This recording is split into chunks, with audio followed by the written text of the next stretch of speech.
episode of Let's Talk Music, and of course, it had to be a little extra special. So today, I don't have one, but two lovely human beings as my guests. And I honestly believe the organization they both work at, Big Bad Wolf, has been a trailblazer as far as artist management is concerned in India. And how can they not? Because look at the kind of artists they've managed. The OG indie artist from India. My first guest, well, she has managed and worked with the likes of Parvaz. She is currently managing the legendary Indian Ocean and has been in charge of programming and execution of the music festival Rider Mania for the last 3 years.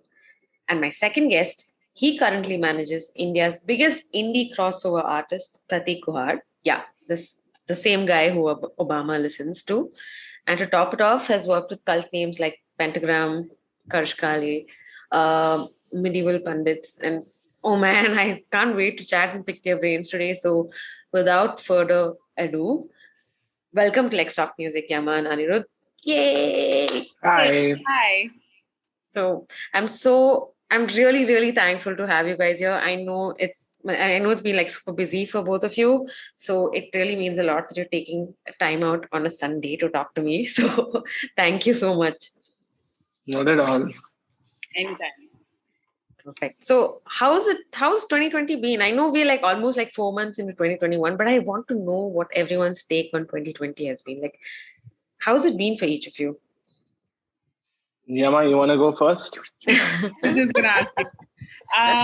Okay, but I mean, don't judge me for it. But I'm actually gonna say nice and positive things. I know there's a lot of suffering in the world about it, but I've had a lot of time to just straighten things out in my own head. In the sense that the life that we lead otherwise are they're so busy and we're always running from one place to another.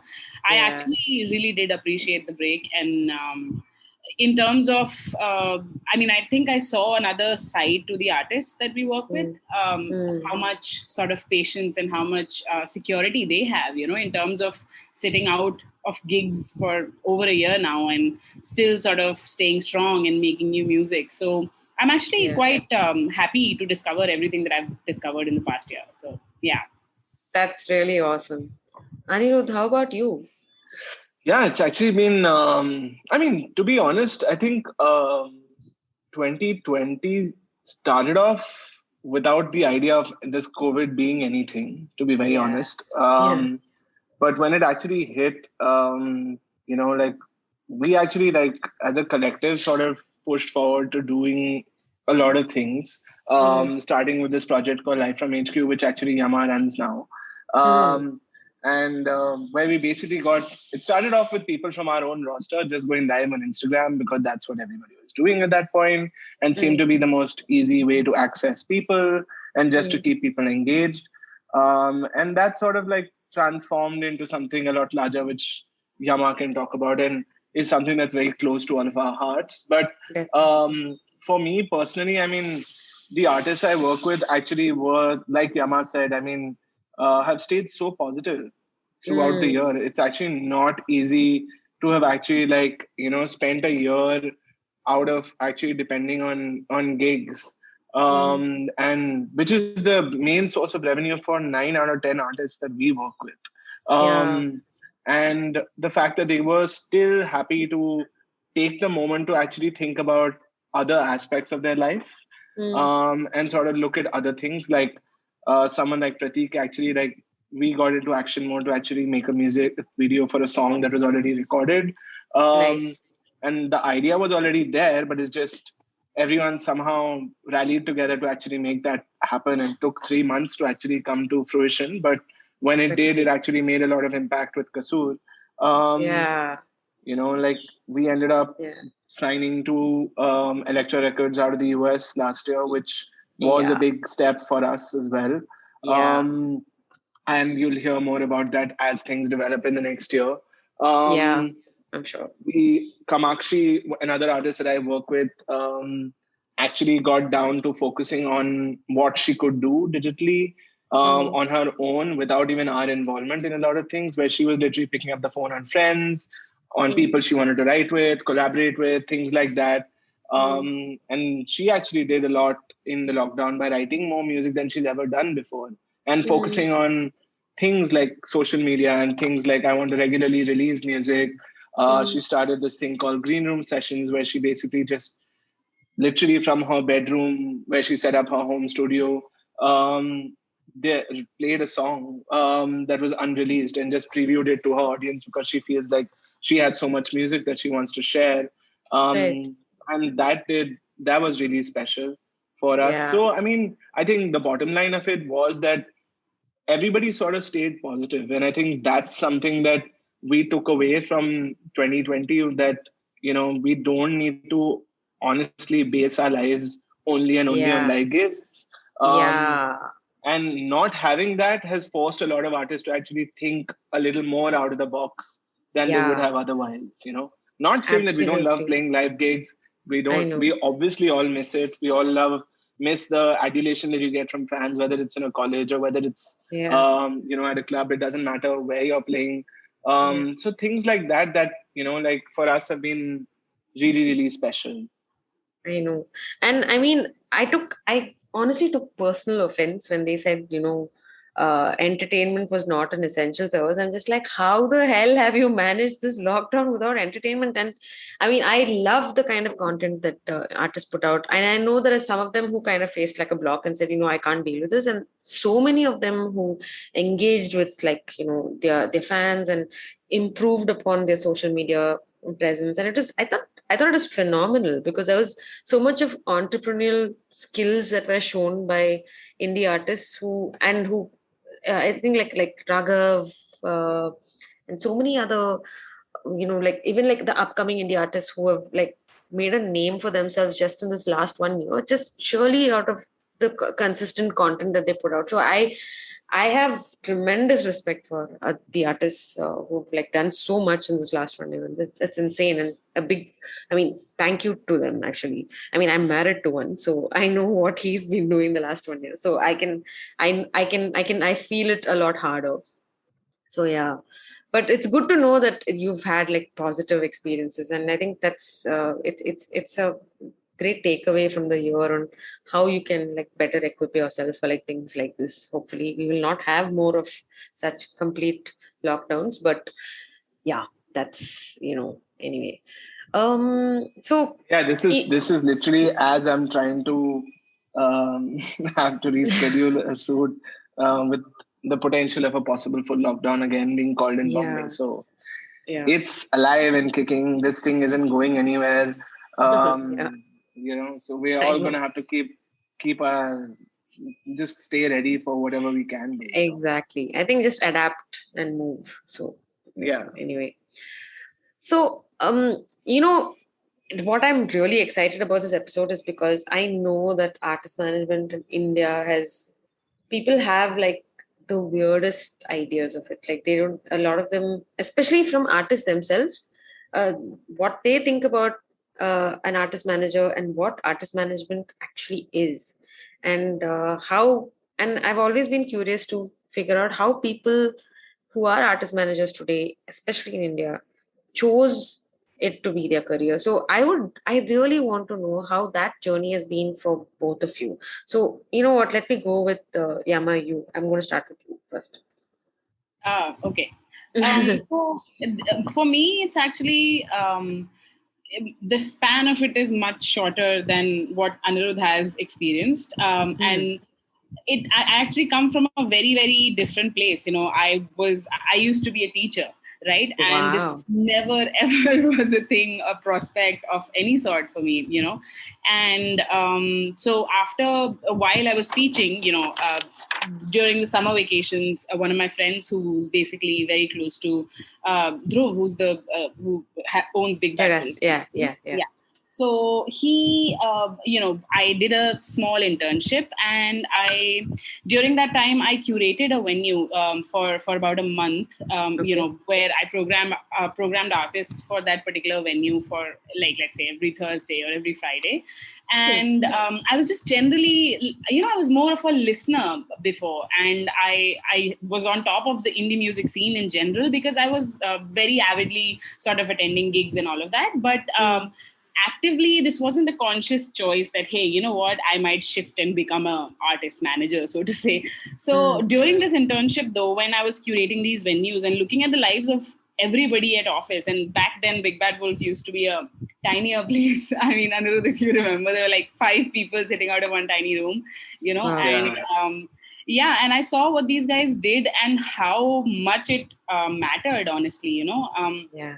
And how crucial it was. And, you know, I started thinking about it then, and gradually the, you know, Parvaz happened, and Parvaz and Big Bad Wolf kind of collaborated. And then that's when it sort of started for me. And, you know, honestly, I don't know a single person now, being in the fraternity for a while, who actively decided that, hey, this is what I want to do. It's a lot of plans around this career, you know.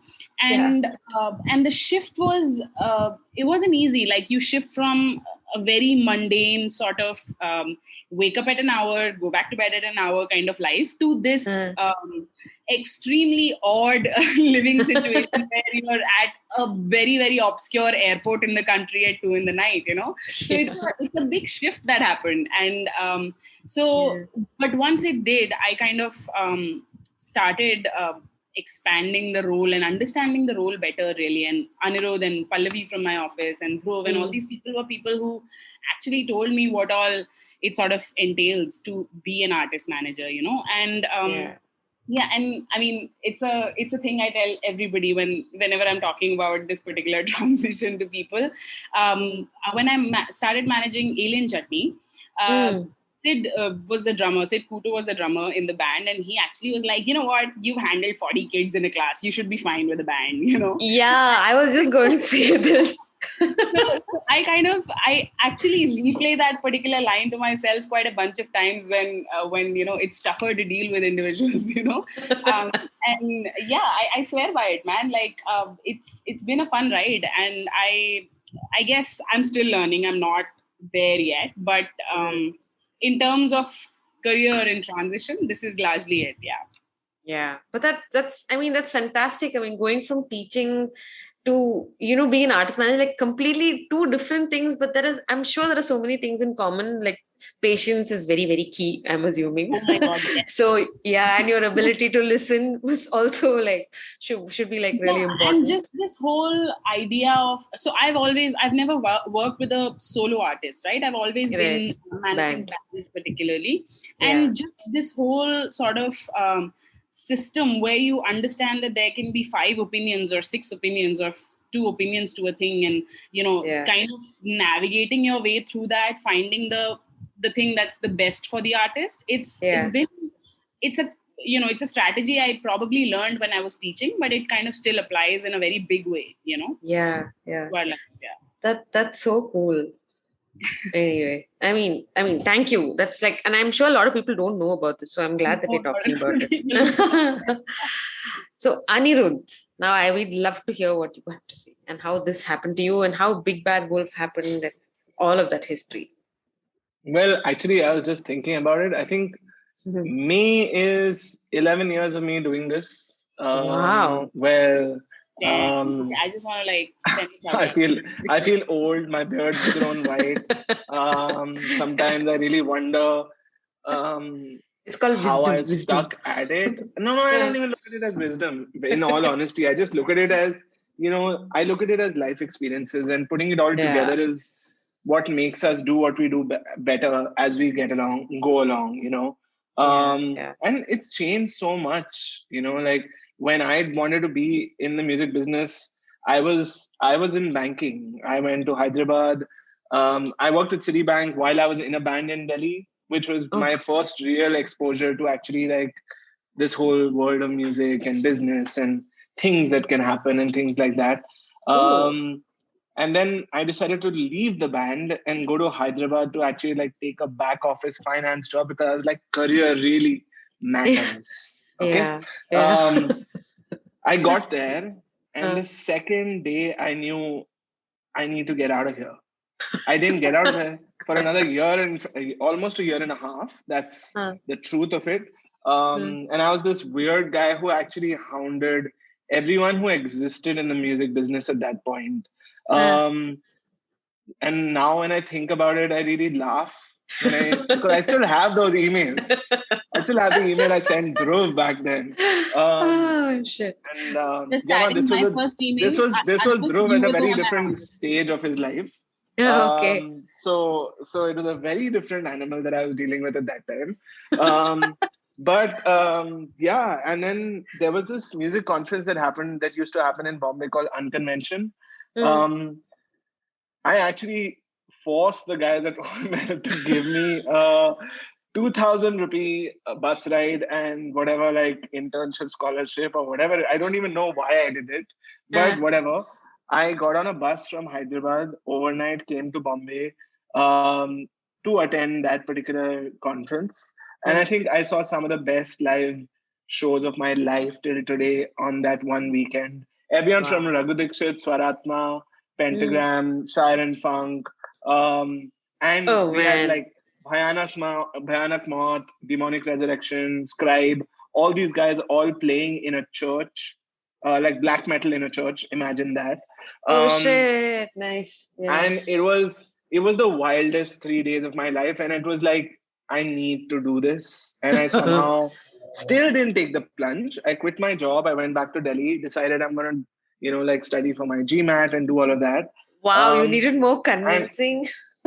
that's what I'm saying. Let me get to it. The next 10 years seems like a blip in front of that.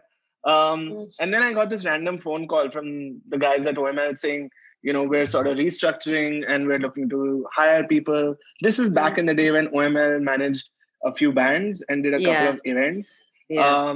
There was no festivals, there was nothing at this point. Dhruv was with And I them that said, time, no? Dhruv was working with them. He wasn't Yeah, full yeah. time with them, but he was working with them at that point. Right. And that's when I joined them, which was 2010. Hmm. I still think about I still think about if I was my father, what would I have thought of my son taking this plunge after having invested money in his graduation and like him going and doing all this finance world things. But my dad was my family's always been super supportive. um, Great. and I quit. I went to Bombay, was thrown in the deep end, from everything from booking Hard Rock Cafe programming back in the day where we did that for 3 years. Hmm. I was managing Pentagram without Hmm. knowing who was Pentagram. Hmm. I was Oh my told god. Vishal needs to be. I was told Vishal is Vishal sir. You need to call him Vishal sir. So I actually called him Vishal sir for the first month of working with him. There was a prank played on me by everybody to mess with me. But I think I have had the most amazing 10 years in the business. I think nobody can say that you've not had your ups and downs. Yeah. Um, every time I was at a college gig with Pentagram, where it would be 2.5 hours of exhilarating music, where the Mm. band didn't want to get off stage, and they had to be told, guys, it's time, we need to go. And What we've fun. had yeah, some of the wildest things. There's a show on YouTube, which was, I think, I like whatever, like we talk about Instagram and reels and content like that today. Somebody should Yeah. go and watch Penta TV today. Maybe Yeah. everyone who watches, if that gets shared, I think everyone's going to jail anyway. But that was 1 minute, like that was like 7-8 minute videos that we did back then, and it was done on 2,500 rupees an episode. That was the What? cost of a guy. Yeah, the editor, the director, the DOP, everyone. That was the total cost for that project was 2,500 per episode, for paid by Damn. Pentagram for that Damn. content. And I think I've done like 100 college gigs with Pentagram over the years. And they Wow. were the wildest times ever. Like I've never had, from the kind of food we had, from the kind of situations I had to deal with. I Yeah. think I react better in situations today thanks to the experiences I got to learn with those guys. Um, Nice. and Kirsch was, of course, is another experience altogether, working with those many amazing musicians, like Yeah. in so many different setups and so many different situations, from what we did for Coke Studio, from what we did for the Weekenders, through Mm. the years. It's just been a beautiful experience working together. Mm. Um, and yeah, the last 4 years of working with, and then somewhere around 2014, 15, I was a little jaded. And I was like, do I really want to do this? Mm. So I took a break. Mm. And then I came and met Dhruv, and then we got talking, and then Big Bad Wolf happened right around Yeah. that time. Okay. Yeah, and it's been 6 years now. It's going to be 6 years this year of the company being Okay. around. Oh, cool. Yeah. Um, and Yeah, it's been fun. It's been really interesting seeing the company go from literally one little bedroom. Mm. If that was, I don't even think it was a bedroom, to be honest. It was just extra room in Dhruv's house, which was made into an office. Huh. And we used to hustle to do everything from gigs for artists we represented, for things Yeah. that we could do for brands. Um, and to go from there to actually being the company that we are now, which is not only music focused but entertainment focused, Yeah. Yeah. and actually have such a wide roster of talent that we work with in cinema, Mm. that it's I think all of this put together is what shapes us as a team.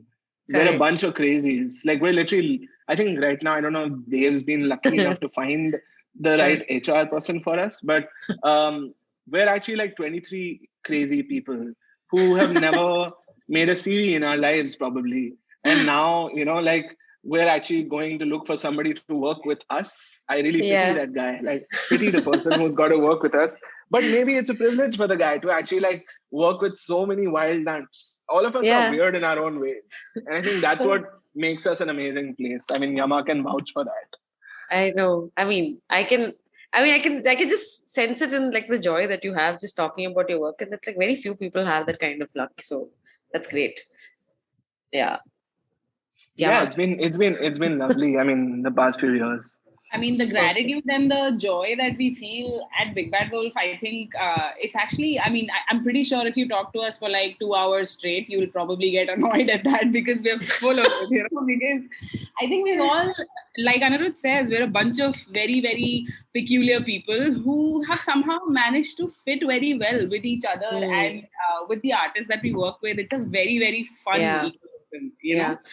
One thing, what I've realized is, uh, as an artist manager, you can't just be like a regular audience, oh, I'm interested in music kind of person, because you're dealing with creative people and they're all nuts. So you also have to be a little nuts. And so that's perfectly fine. I completely get that explanation. So that's great. So, because I tried my hand at artist management, so to speak, in quotes, Hmm. I was managing my husband. So I don't know if that really, we weren't married at that time, but I Hmm. realized that there Sandesh, is we just just say that I don't know if that really counts. I kind of want to assure you and take a moment and tell that it it does. really does count. Yes, absolutely. I mean, I have senses being recorded. I'm sure he's going to listen to it at some point. So yeah, thank you for saying that on record.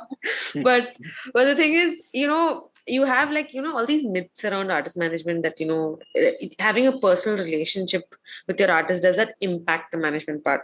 Do you is it okay for a friend or a spouse or like a father or mother manage an artist or their band? Does that really matter? Like, what is it like? What are these myths that people have around artist management? And I feel that Big Bad Wolf has kind of busted quite a few, but and you kind of brought this kind of professionalism to artist management, which I don't think exists in any other firm. I can't even think of any other firm that does the kind of work that you guys do. But I would like to hear from you, like, what do you think really works for an artist manager? How have you made it work with your artists? Anirudh? Yeah, I think yeah. I Go, think Anirudh, yeah, please. I think it starts with, hey, I like your music and I want to work with you, or I like what you Mm, do and I know I can help you build. mm, Um, it comes down to a lot of common sense, which mm, sometimes nobody says those things. It's just assumed that, yeah, we're going to do this. But it comes down to the basics many mm, times. And it comes down to, like, two people actually being able to function professionally, creatively, mm, like, together in so many different capacities, like, there's another colleague of mine who works with me who's now been working with Kamakshi for a year, and mm, um, her being in the system has changed the way Kamakshi approaches what she does, mm, and that's a relationship that is can only happen when two people relate to each other somehow. Yeah. Because there's no money we're talking about. There is no money. I mean, for the last year, all of us have really not made any money. For our artists, offer ourselves at some level. And somehow we've been able to survive as a business thanks to everything that Dhruv's been up to. But from a practical point of view, I mean, I think what works, those are the most important things, which is like, an artist and a manager being able to relate to each other, being frank and open with each other, and not letting the ego come in the middle of a conversation, I think is a very big part of the Yeah. puzzle. Yes, what you said about like artists are artists and they need to be creative for them to be able, and they need to be a little nutty for them to have chosen that they want to be artists in the first place. It's the most vulnerable, crazy, wild place to be. You could totally fall on your face and fall flat. And I think for a manager to understand that in whatever way is needed for whichever artist you're working with, it's not a one size fits all strategy that works with any artist. You have to find those different ways of working with different people, and make it work. Sometimes it won't work, and that's also okay. Like you'll call time on a relationship at some point, but we've had very few of those, in the last so many years of working with artists. Like, so I mean, like that's my two bits about being an artist and being an artist manager. Is to separate the, like you said, like ego. is it okay for a husband and a wife to be working together? Yeah, why not, if they can actually make it work?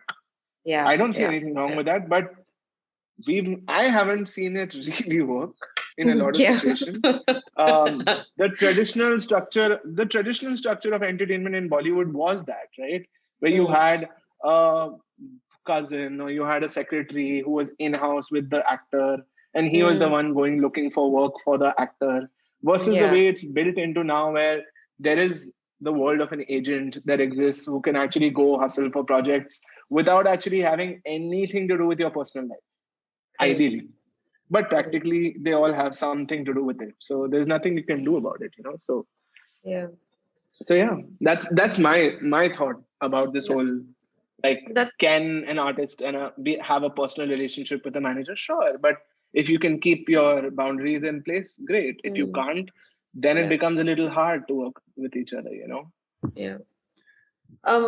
I mean, Yama, I don't know if you, because I read this somewhere that, like as an artist manager, it's not just about getting your artists more gigs or whatever, right? Like it's about, like Anirudh said, having a connection with them, relating to their music, and maybe I guess also kind of being a friend a lot of the times, because for them, the artist and their work are like, they're so interconnected that it's very difficult to like segregate the two, right? So it's kind of personal to them at some point. So how have you dealt with that? Like, have you had instances where you've just been like, am I supposed to be doing this as an artist manager? Like, is this too personal? Like, how am I going to like I handle this actually situation? have a very sort of long and meandering stories around this. But if I had to really sum it up, I really would. I think it's actually a beautiful sort of insight that you get into the careers of the people that you manage if you're friends with them. I think it offers a world of perspective, So, so when I started with Parvaz, right, I was 23, and they were 29, 30, and they were, and I was straight out of college, and I had to really understand them as individuals, as a friend, like I would anybody I was getting to know, in order to do my job better, And even now, somebody like a Rahul Ram in Indian Ocean, he's exactly 30 years older than me, Wow. And how else would I ever have any perspective into the way he views the world if I didn't know him on a personal tangent, right? Do I need to know whether or not he's comfortable with XYZ things, to be able to really make the best sort of curated experience for him also, right? So I mean, I'm on the far end of the spectrum where I think it's actually sort of crucial that you are some sort of friends or some sort of buddies with the people that you manage, because otherwise it's a very skewed half view that you have of their world, and like Anirudh said, I think it's a place of great vulnerability, in the sense that when I've seen bands that I manage go on stage and perform for 20,000 people, and also for 5 people, some of whom are not interested, like these private functions and stuff like that, where people just don't care about a really, really great guitar solo. They're there to have fun or party, and nobody's listening to them. So the kind of vulnerability it takes to actually get on the stage at that time and do your best, you have to be that person who's standing in the middle of 20,000 people also, and 5 people also, saying that, hey man, I'm rooting for you. You're doing this for us. We are making money. We're doing this for our careers, and we need to stick to it and not give up, and and I don't think that anybody who's completely disconnected from the work that they do can ever offer that, And I mean, I'm really big on metaphors, man. And I mean, would you rather have a doctor who basically is completely detached and numbed out from the treatment, and versus the doctor who's actually, who gives a damn about whether or not your health you is get good. better. So it's so true. that. And I in fact, I never want to be that manager who's completely disconnected from the people that their artists are, I mean, it's the first thing. And even for me, I think there's a lot of bargaining room, like I need to know about a few things, their stand on a few things in the world, and their opinions on just women in general in space, in this music space and all of that, to know that these are the people I can sort of really respect and work with, versus just somebody who's signing papers and doing calls with them. So I'm of the opinion that it's actually almost necessary. Yeah, actually, I mean, I'm glad that you brought that up. I don't really like doing the whole, oh, you're like, one of the few female artist managers, but it's unfortunately the truth. So what, have you felt any difference in the way you've been treated because you're a woman in the music industry? Most definitely. I mean, I think if I said no, I would be talking from the male gaze, right? Because so I know opportunities at large, the way they come for the artist and not because who the manager is. But when you're on ground, there are things that are different for women than for men, and sometimes they're good, sometimes they're bad. Sometimes it's just let's say a sound vendor insisting that, hey, madam, you cannot pick up that piece of gear, let me do it. Sometimes it's that, and sometimes it's, hey, you know what, I'm going to talk all over you, I'm not going to let you speak. It's a thing.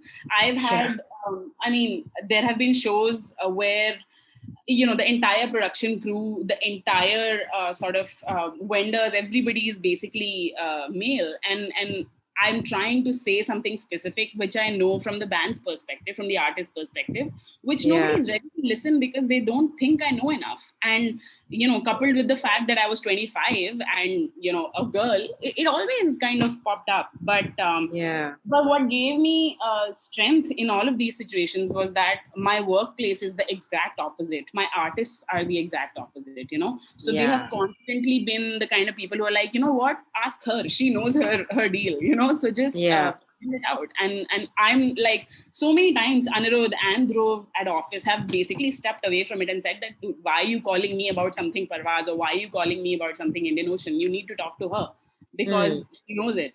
And so, I mean, I was lucky that way. But I mean, of course, I wouldn't lie that there are things that that could do better, Yeah, I mean, I completely understand. And like you said, I think it makes so much of a difference to have that kind of an enabling environment where, the people, the men in the scene are actually like, saying, you need to like, do what you have to do, and you need to go to the people you have to like speak to, and she is in charge, so you speak to her. And I think that is the role that the majority has to play right now, to like kind of Be an make ally, it, basically, like a better space for like women in the industry, which is great.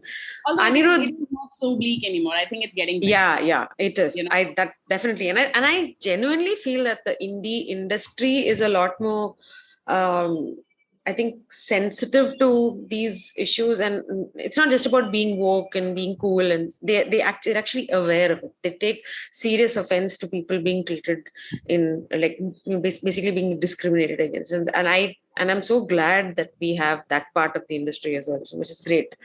Um, Anirudh, like, what has your experience been in terms of like, what is your what have been your biggest turning points or lessons? Like, since you've like the kind of people that you've worked with and you've interacted with, the and in the context of women in the industry as well, any turning points which you've had and something which has like taught you a very important lesson which has helped you become like a better professional, both in on all aspects, like including like how you're treating women and their importance in the industry.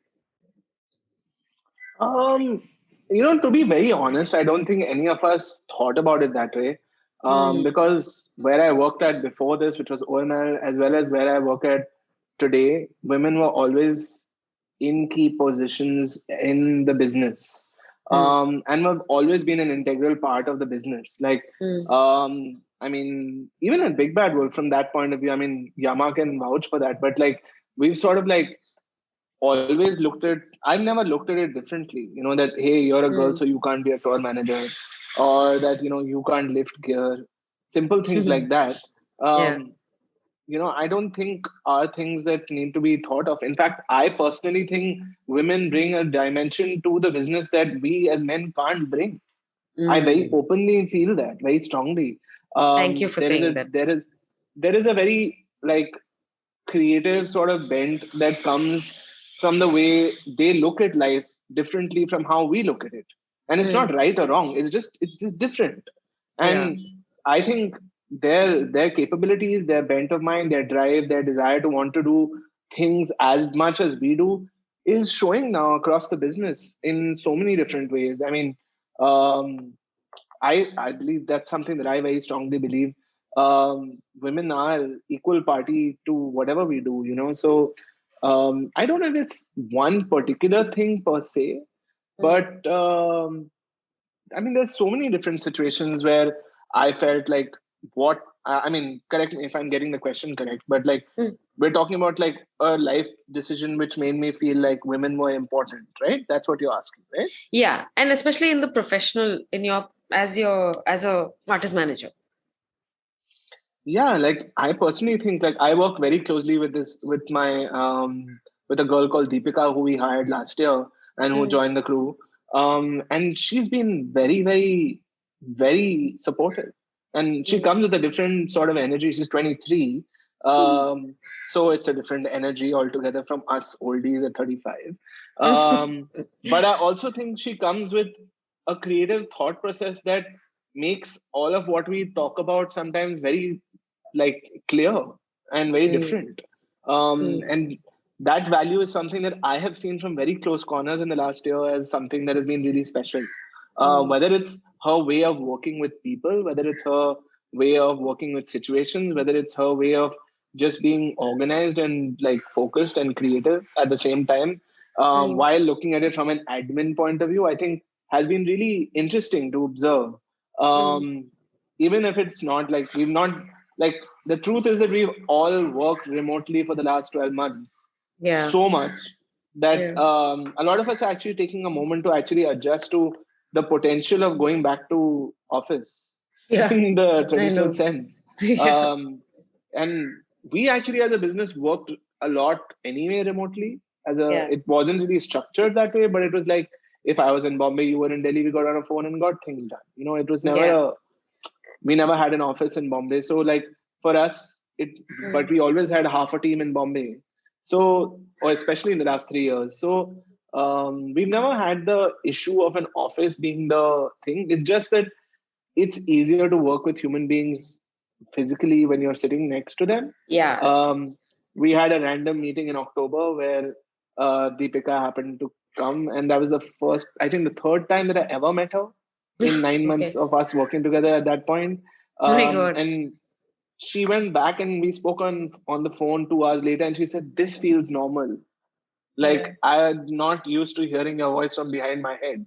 It's weird." So, Yeah. so I think like all of us have had a very strange experience of working remotely in the last year, Yeah. and I think I mean, coming back to what you were saying about like, I don't have a one single sort of experience per se, but I definitely feel this as a cumulative thing of having worked with so many women over the years, that I think Yeah. they just bring a different energy to the table that changes the dimensions of how we operate and how we Mm. function as a team and as a collective and as a unit, whether Mm. it's in a artist situation or whether it's in a touring situation or whether Mm. it's in a project based situation. We do face the male ego, I presume, in so many different situations, whether it's Yeah. the way clients talk to us because Yeah. they're so used to, just pushing their point through, like Yama said. Correct. But I mean, it's our job as people who've been around for a bit to push, like for the fact Enable. that Yeah. we feel like, like that women need their place in the world, Yeah. Yeah. Thank you. I mean, and and it deserve really. it. More than Yeah. need, deserve it. I mean, that's what I'd say. Yeah. Thank you. Because I mean, I think it's so important to have enablers around you, and it's like understanding your role as the enabler. So, and that's pretty key. So, thank you for that, Anirudh. And it's just, I think it's like, I think the more we talk about it, like it's still there's so much that I can go on about, how women are placed in like across industries and how they are perceived and all of that. But coming back to each of your careers as artist managers, have you each had any turning point? It could have been like a really like one big event which either made you want to, which has probably like shaped the way you have turned out to be as artist managers. Like it could be like one or two incidences which were like which you can think of very clearly, like which have made a significant impact on you as a professional. Could you highlight them? And it'll be fun if you could like make it like an anecdote. Like it, I would love to hear some gossip. I mean, so yeah. Who wants to go first? Yama, do you want to go first? Sure. Yeah. Okay. Um, okay. So I'm looking at it in a more sort of personal improvement and my own character development as a professional artist Yeah, yeah, manager. yeah, yeah. I'm Go going for to it. just sort of keep this from my perspective, and I speak for no one. But honestly, so when there's one big thing that kind of came to light now this year last year that Yeah. I I mean, when I started out, it was almost as if in the ecosystem of artist and manager and booking agents and promoters and the entire scheme of things, the interests of the artist manager was basically the last in the pyramid, in the sense that whatever you did, whatever you planned, the idea of self is very shaky, so, and it can be a small little example of when an artist kind of wants to do a certain thing, you kind of make it happen, versus your opinion could be completely contradictory. You could believe that this might not be the right time for a thing, but Mm. I think in the past year and a half realized that uh, you know this whole putting yourself the last doesn't cut it anymore. If there is an instinct that you have, Mm. and if there are if you trust your guts, there are things that you need to start putting your foot down about, Yeah. and it doesn't necessarily have to be this skewed sort of version of a food chain, Mm. where it doesn't matter what your perspective on a thing is, you kind of have to make it happen because the artist said so, you know Mm. I've Mm. so that way, I think it comes more naturally to men. Sorry, Sandhya, I'm kind of drawing back again and again to that sort No, of no, no. It's space. quite important. So yeah. But this idea of the spread, the space that you need to take with your opinions within a system.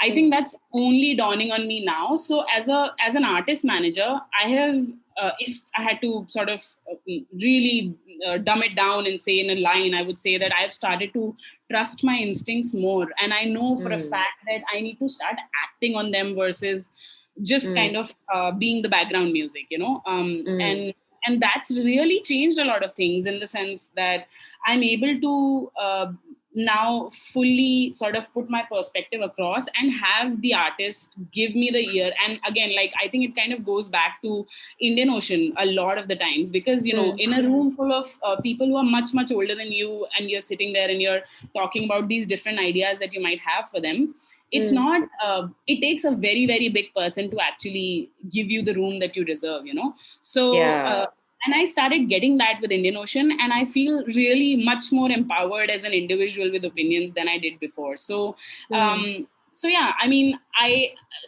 the transition would be from a person who's basically handling logistics and running a machine, oiling a machine, to somebody who actually has a direction that they want to take you in, so that entire shift has been, I mean, I owe it to 2020, I think, all this time and all this perspective. But yeah, I mean, that's largely the big takeaway that I've had in the past few months, Okay. So that's, and like you said, like you rightly said, that your interaction with Indian Ocean and how them giving you that space, that how important that is just so, I mean, and it just makes so much more of an impact on me right now, because these are musicians that you look up to, you listen to, you love their music, and that's a big part of it, so much more respect. Act like that is with an act like Indian Ocean, and even, I mean, I was a big fan of Parvaz before I started managing them, right? So even there was this once you get past the haze of being in awe of an artist, you start seeing for individuals, and then your work begins, and I think that journey should not be so long and meandering. It should be a much quicker sort of journey where you're like, okay, this is great, but now we've worked it, sort of a situation, In fact, I read this article in Vice, I think, a while ago, about how artist managers actually have a very very shaky self-image, where because their opinions are so so, like, imagine if your reflexes were focused on somebody else's stimulus, like, okay, this is the problem, so I need to solve it for them. So you sort of dissolve in the background, and to not do that, to keep standing out, to keep giving your opinions, to make them count, all of that is a big journey, and it's a bigger journey for as a woman.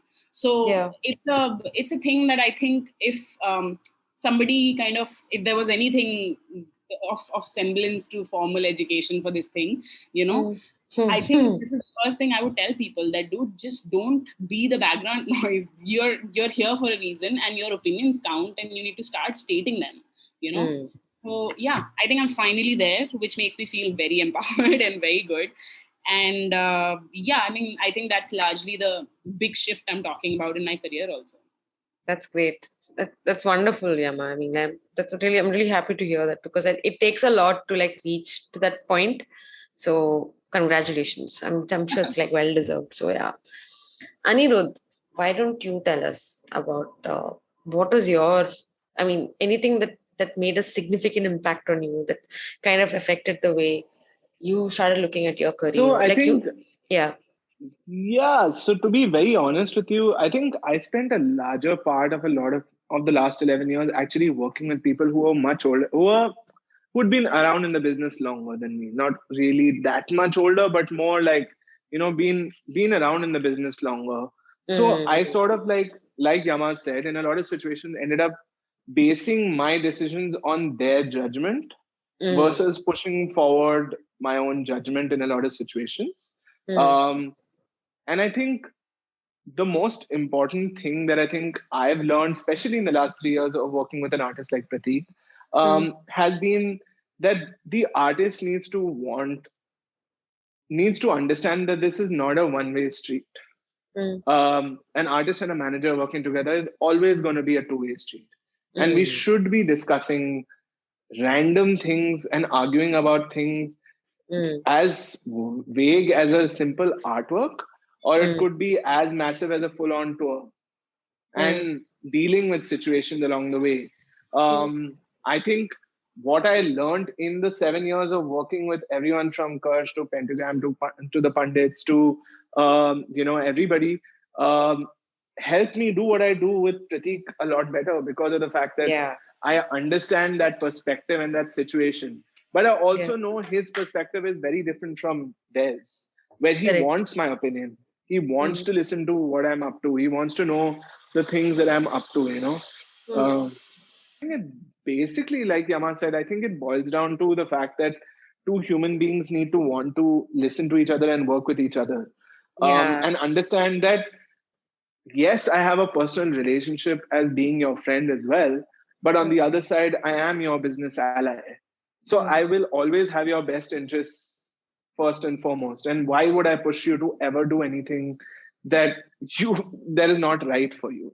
Yeah. Like Just I hearing think what you're saying, Anirudh, right now. that trust is very important between two human beings, and it needs to be a very open two-way sort of like discussion about things. It could be like like, and then the artist and the manager actually going with the flow a little bit and trusting the process a little bit. Yeah. There's no guarantee that we're gonna take a decision today and it's going to always work. It may actually fail, and we should all be ready for that. Many times it won't, but 9 out of 10 times it won't. One chance that it fails, we deal with it and be open about the fact that that's how it is and that's life. Yeah, and that shit happens. Yeah, Um, correct. yeah, I mean that's the business we're in. And going back to actually your previous question, also a little bit, and bringing it back here, was the whole perspective of knowing your artist and the manager relationship.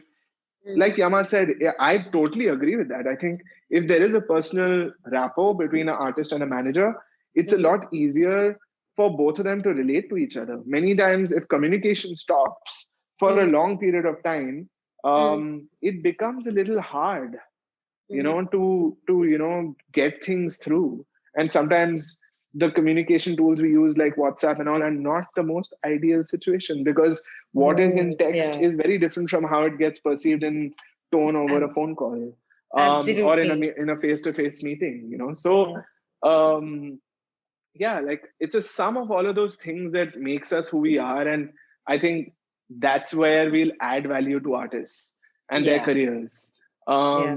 Most importantly, we're not here we are your friends and we love working with you, but we are here to do a job, and we are here Exactly. to make business happen, and that's why we exist. And this Yeah. is the business. And that conversation at a very open level to happen between an artist and a manager is very, very crucial.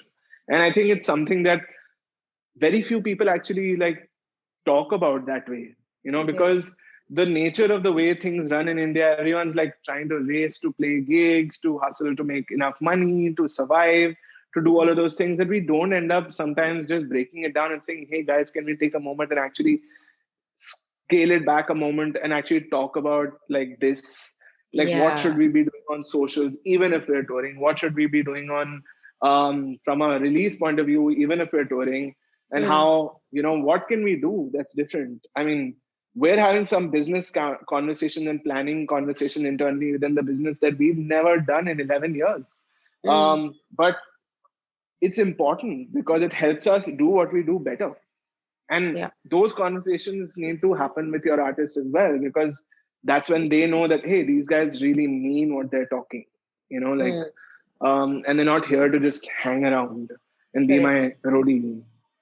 Yeah, and that's about setting those expectations right. No, like that communication, like you said, is key. So Yeah. it's not like you just Yeah. assume what your artist wants, and it shouldn't be the other way around as well. So, Correct. so yeah. So I mean, and now since both of you, given the kind of artists you manage, I'm sure you have had interactions with international artists, tour managers, artist managers abroad. What is the difference you've seen in how the people outside India deal with this within their industry and versus what we see here? What has been like the most striking difference you've seen? Anirudh, please enlighten us. I've actually been working and talking a lot with a bunch of managers out of the UK. I mean, I obviously have a co-manager with Pratik out of the US. Her name's Nicole. And our way of working is very hands-on and very like she handles her bit of things, I handle mine. Um, but when I talk to like artist managers who manage international artists and not Indian artists and their perspective on things, it's there this business is very structured. You have a manager who's supposed to manage the business, and then you have or your career, and it's not all revenue focused. Then you have an agent who's supposed to do the job of getting you gigs. Then you have a publisher who's supposed to go and find you syncs. Then you have a label who's supposed to also go and work the music and build all of that. Whereas here it's literally one guy running around doing everything. we are the we are the whole soul, and this is something that is a very, very different conversation. When we had these conversations, they're like, oh really, like publishing doesn't exist in India, and we have to like break it down to them that this is where we're at. We're literally at ground zero, somewhere where you guys were in the 60s. So that's how archaic our systems are, and we're all pushing forward to hopefully move it into the 2020s very quickly, but it'll take some time.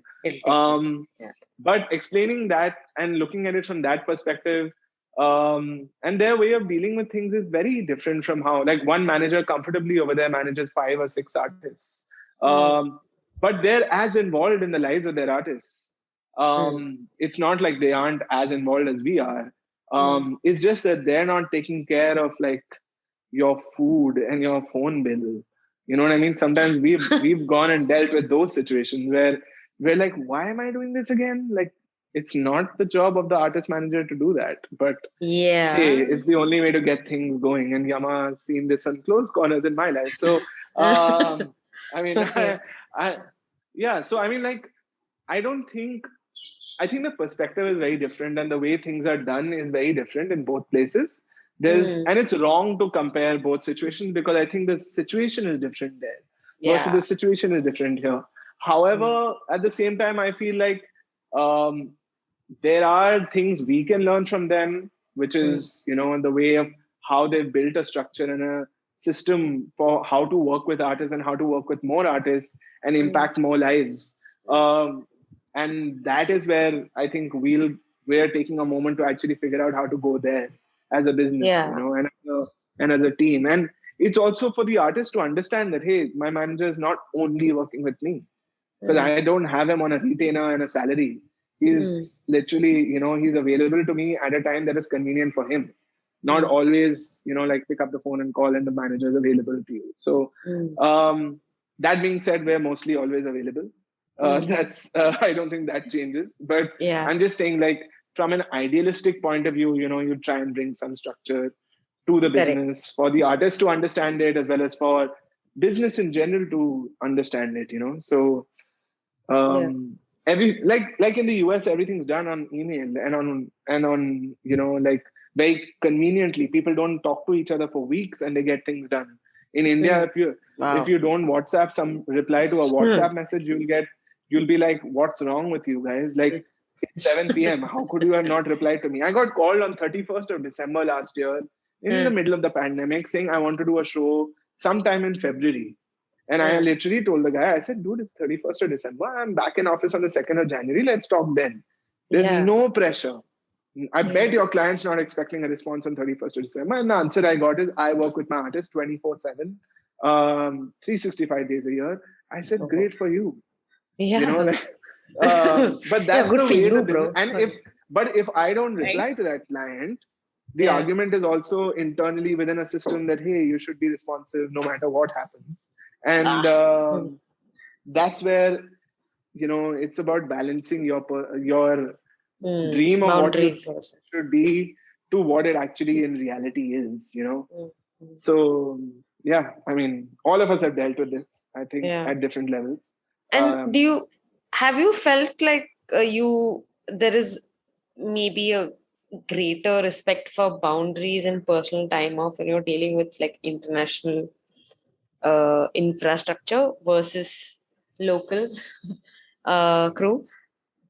Yeah, they don't work on weekends. Yeah, exactly, right? Yeah. I want to hear this from I won't you. get a reply.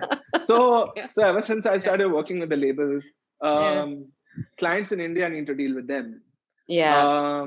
So I'm having to like guide them and handhold them and say, guys, I'm here. You can talk to me. Just letting you know, you won't get a reply from them till Tuesday because they will come back to office on Monday, Correct. talk internally, talk to me. So by the time you get a response, it'll be Tuesday morning your time. Yeah. So don't send an email on Friday. Send it on Monday only, so you'll get a reply on Tuesday only. Just hang on.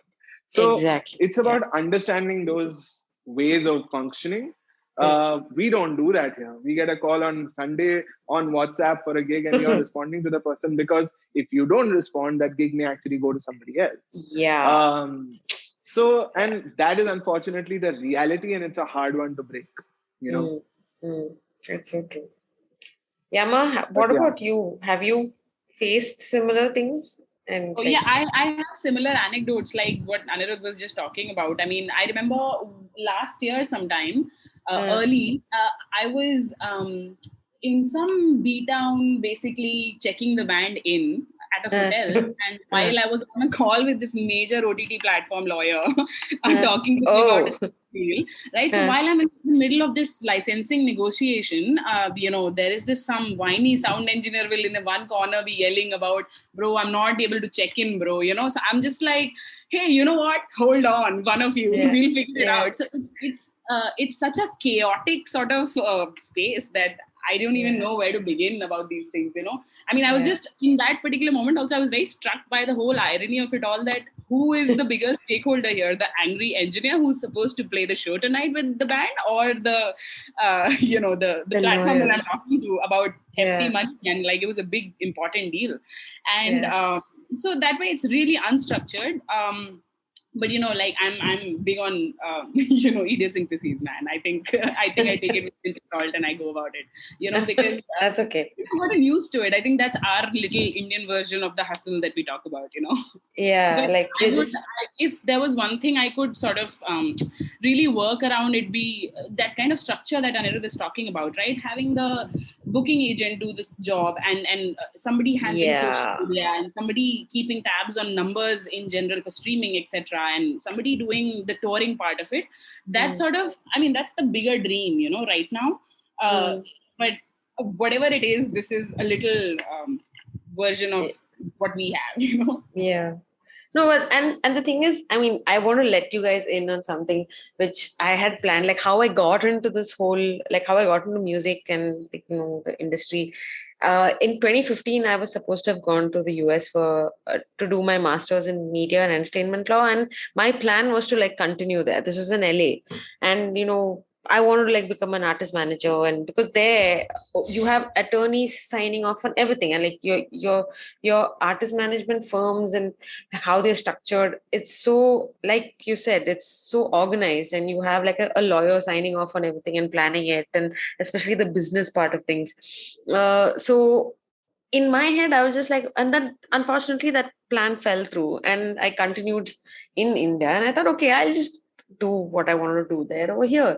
And then I realized that artist managers over here aren't treated or considered the way they are over there, in terms of like, you're supposed to go get them fruity, and you're supposed to get them more gigs and like, negotiate money. And I'm just like, wow, is this, I mean, aren't these like very, very different functions? And you can't really like club all of this to one person, because I don't think it'll be an efficient process. But I do know that people are doing it and they've been doing it well. But I guess it's also about understanding how to deal with those nuances of the Indian infrastructure, and not having that, okay, we need to have like different people do different things. So I slowly, caught up to that.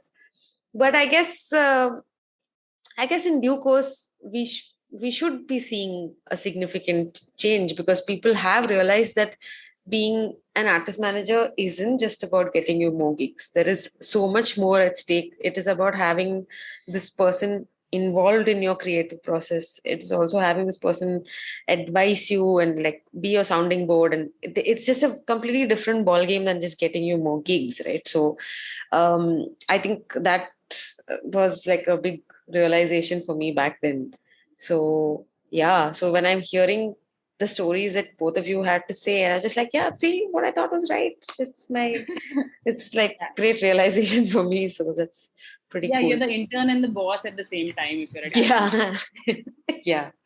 No, tell me. I mean, have either of you had like any really funny or special incident with your bands, which like the kind that you'd want to tell your grandchildren, some if you have grandkids, that is, or if you So choose to.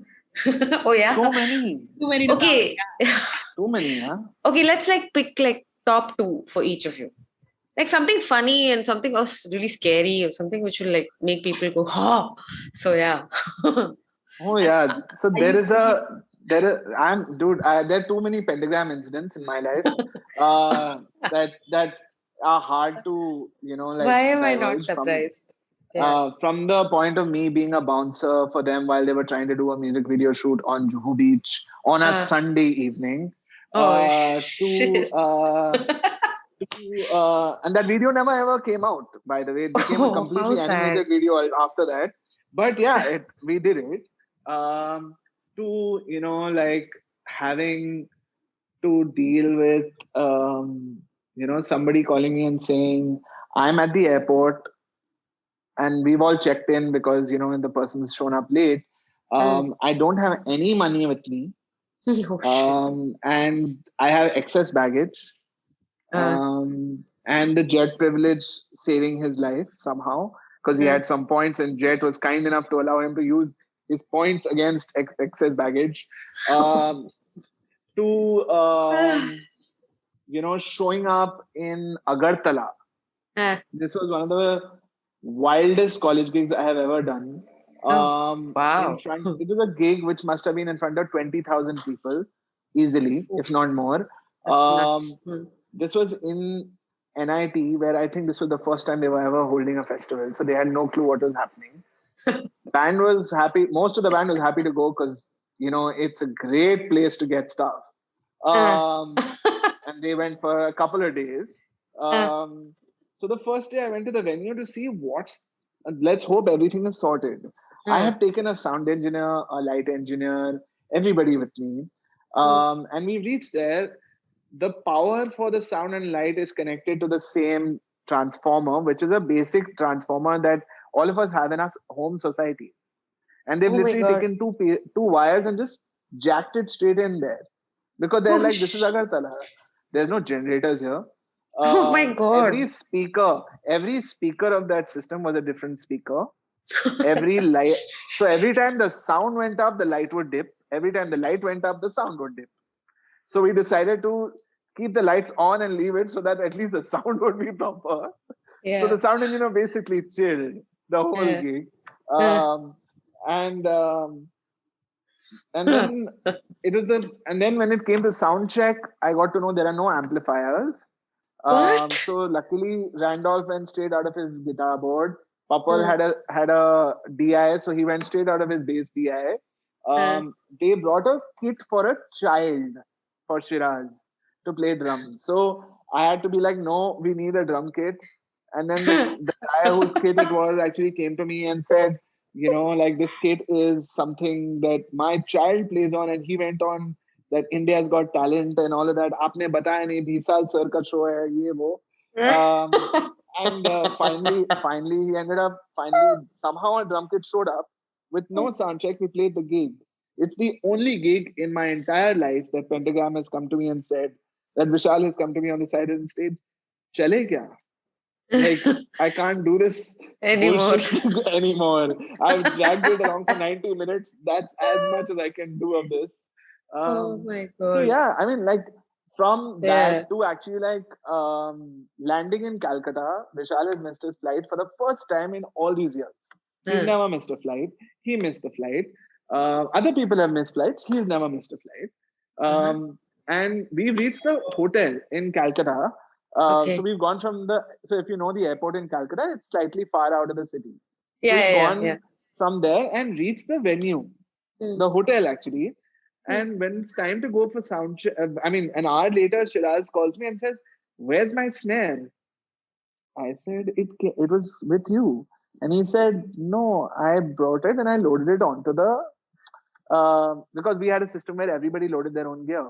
So he ended up saying, I have my snare, I left it on the trolley.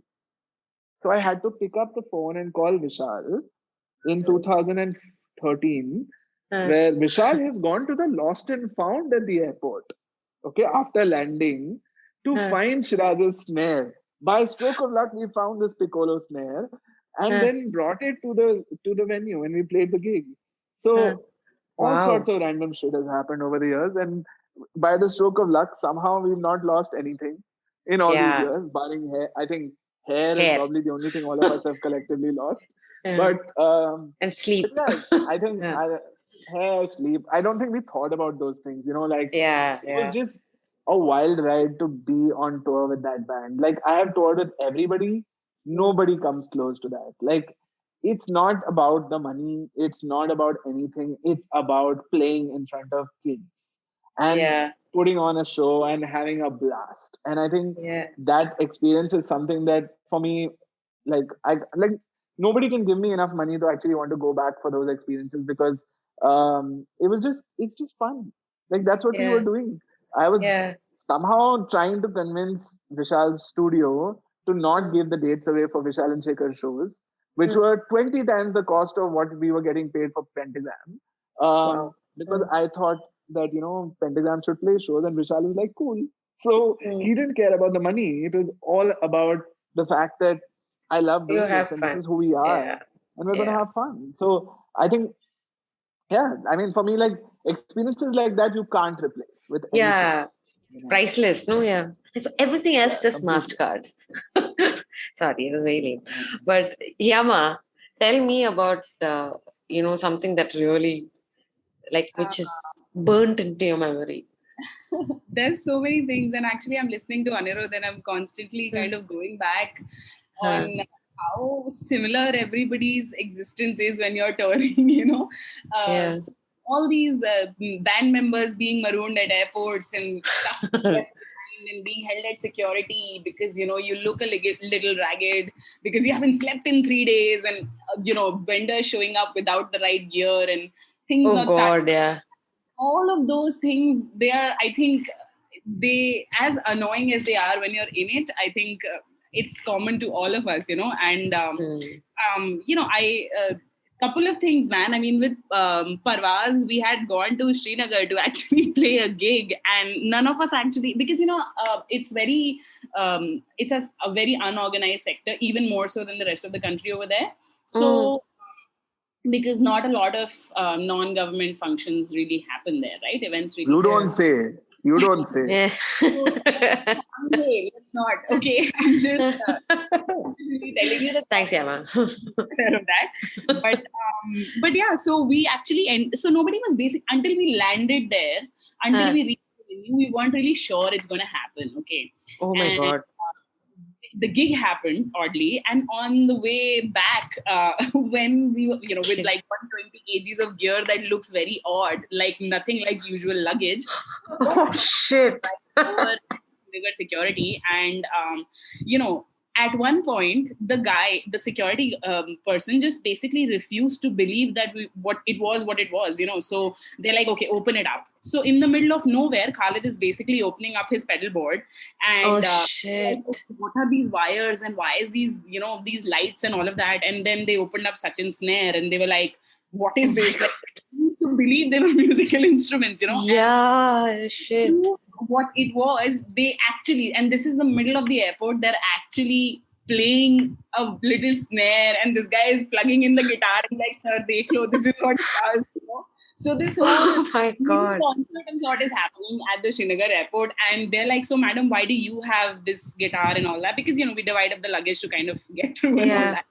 So did you have to play the guitar? No, I actually had to sing in Kashmiri because they were like, if you're a singer or something, because they assumed I was a female, so singer only, I couldn't possibly, play an instrument. But so I'm singing in Kashmiri, the only Parvaz song that I remember. And it's just, it's the most dystopian, bizarre sight. And after a point, they were like really in it. I think it stopped being just security check and it became hazing after a point because they made us sing for a while. So Oh my God, they were just they just got a free gig basically. yeah, they basically got a free gig, and Yeah.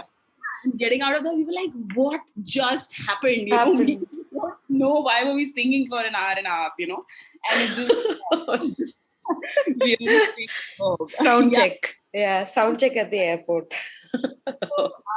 But yeah, everybody was super excited to have gone back and played in Srinagar and everything. It was damn fun. And Yeah. man, innumerable incidences like that, This is just Yeah. one of many.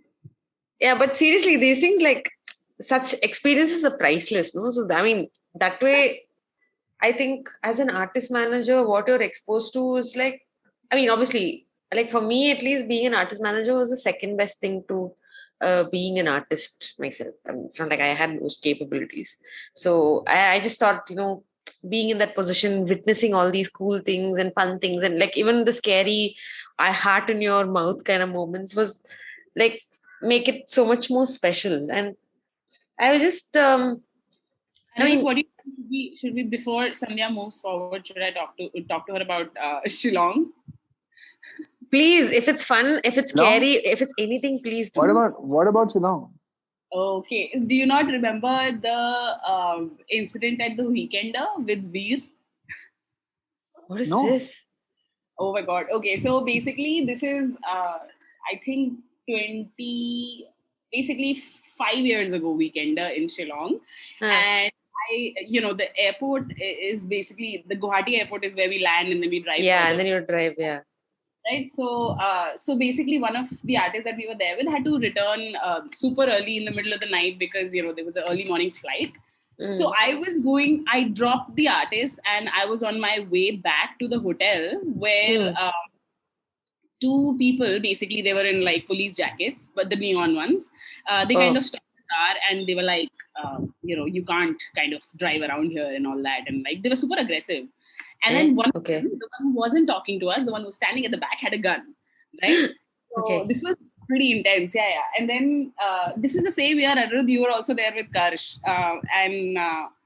So we basically I tried to get out of it. They asked us for a lot of money. Me and the driver were basically in the car, and they still wouldn't let us go after the money also, and it was super scary because it was dead in the middle of the night and everything. And so how I finally got out, because I actually took off the... Oh, now I remember this one.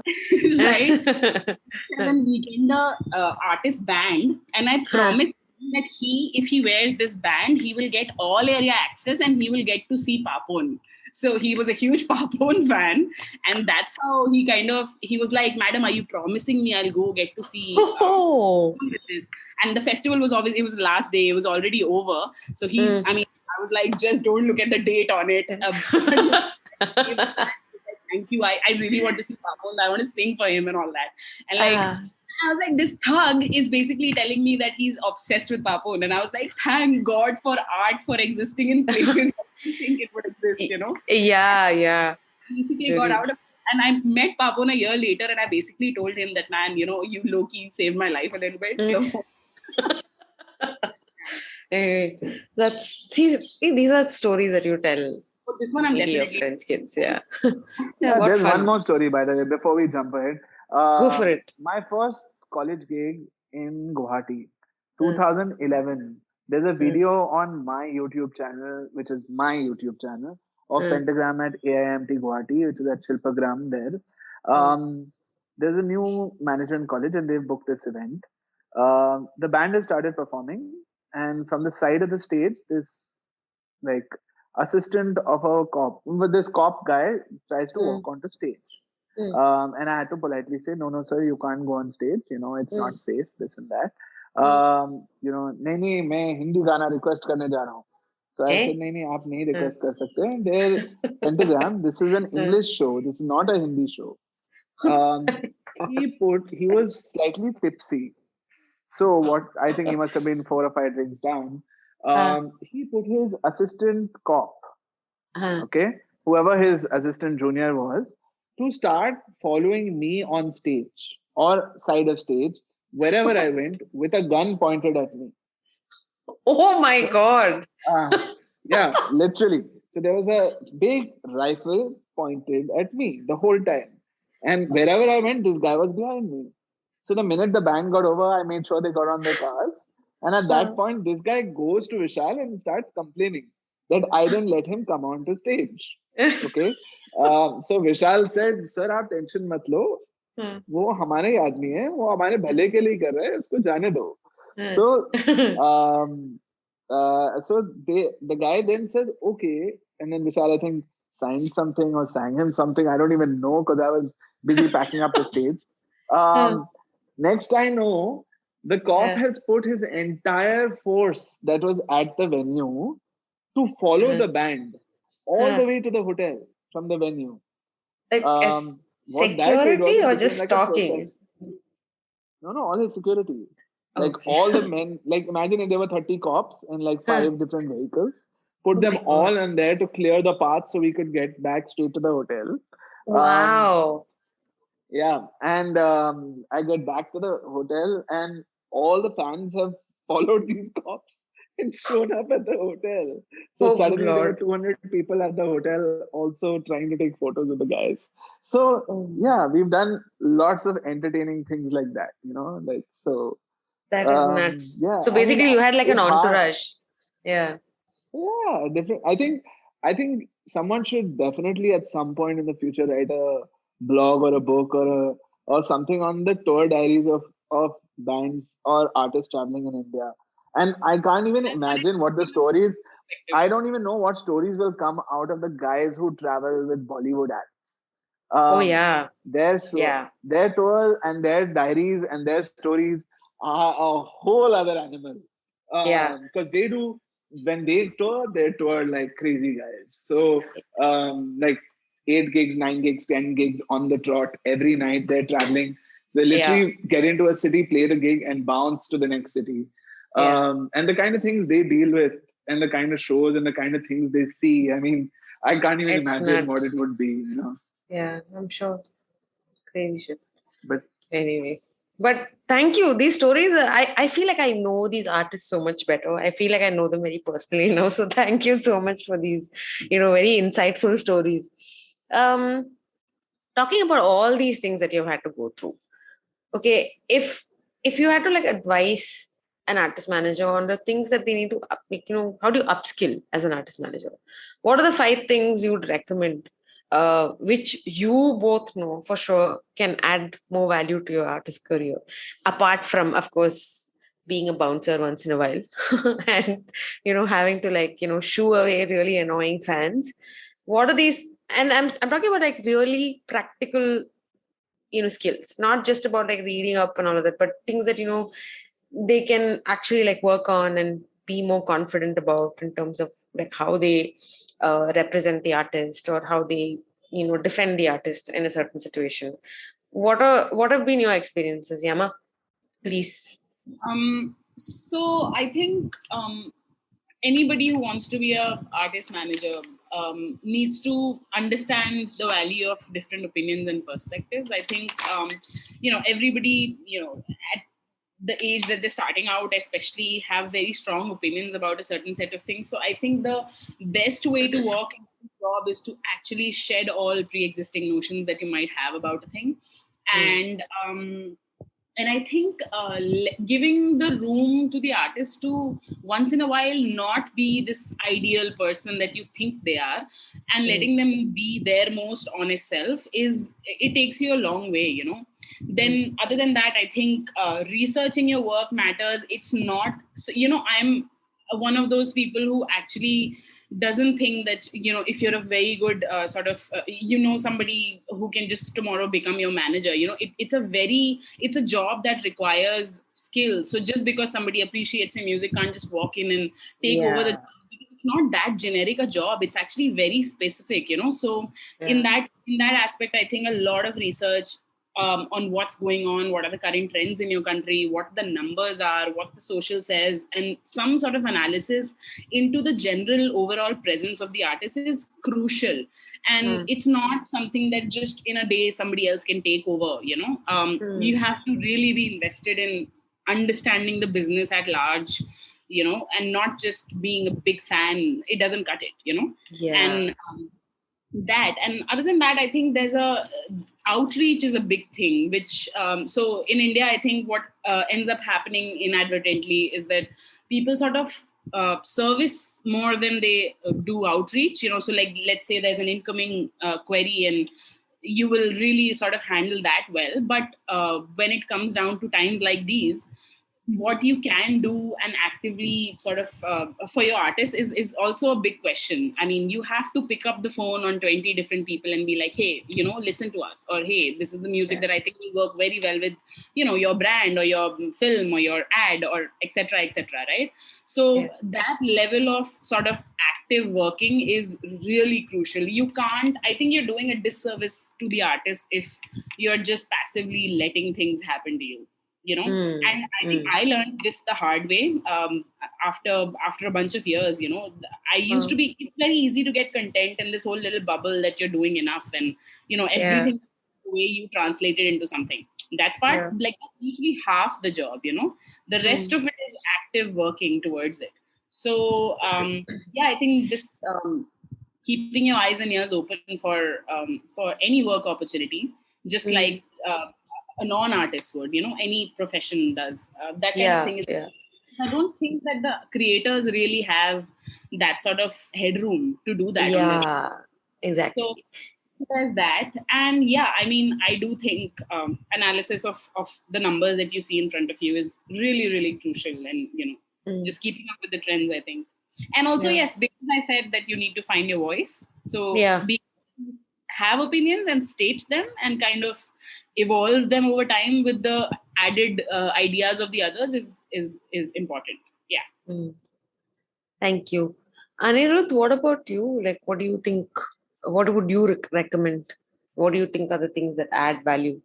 And also, if you could give us a few resources that you have probably relied on or referred to like kind of upskill, that would be really helpful. So I think one thing is to just keep your eyes and ears open for everything that's happening in the world. I think is very, very helpful, because sometimes you'll be able to look at, I mean, when I started doing this 10 years, 11 years ago, social media was just about finding its feet. Yeah. Like YouTube didn't have things called inorganic growth and things like that. It was all very, you put up a video, it'll do well, it'll get views, it'll get visibility. There was nobody from YouTube in India, and you were trying to figure things out. Today, for an artist, it's so much easier to actually look at accessing data on a real-time basis, and use it to make informed decisions. I don't mean write music based on the algorithms of the world. I don't mean that. I totally feel like anybody who does that at some point is going to fail. And I'm all for, like real artists writing real music and not looking at, use the data to actually inform decisions, which is that things have changed. Many times releasing an album versus without having released something in a very long time is actually detrimental to artists, because you don't have a dedicated invested base anymore, because streaming has changed in the last 4 years so much that, the advent of Spotify, Apple, YouTube, Ghana, Savan, Hangama, Wink, Reso. I mean, there's just so many of them in India. And all of them are very open to communicating with artists. And being supportive and artist first, in the sense that, hey, you have an idea, we'd be happy to back it, or you have an idea, let's do something together. There's someone that's very easily accessible to you, and I think that's something that all artist managers should totally use to their benefit. And because I feel like that's something where the West was 3, 4, 5 years ago in streaming, where today an artist manager cannot reach out to a direct person at a DSP in the West. This is a very real thing.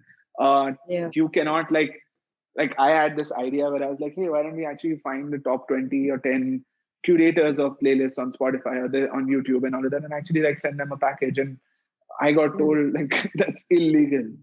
You can't do What? that.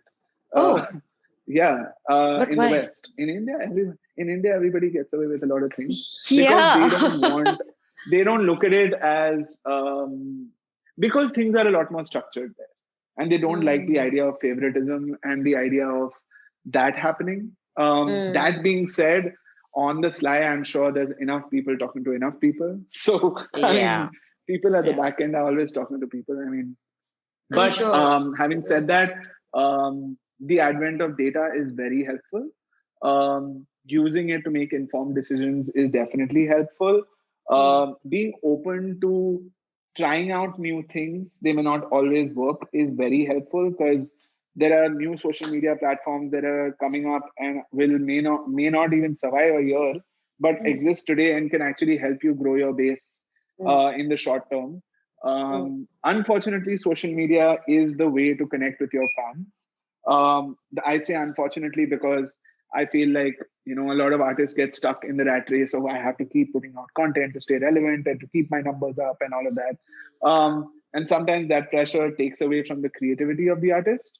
Yeah. Yeah. Yeah. That being said, there are so many artists who've actually embraced it in their own ways in the last year, and Mm. you've seen that in so many different ways of how people have succeeded from Mm. things like reels and things like shorts and things Yeah.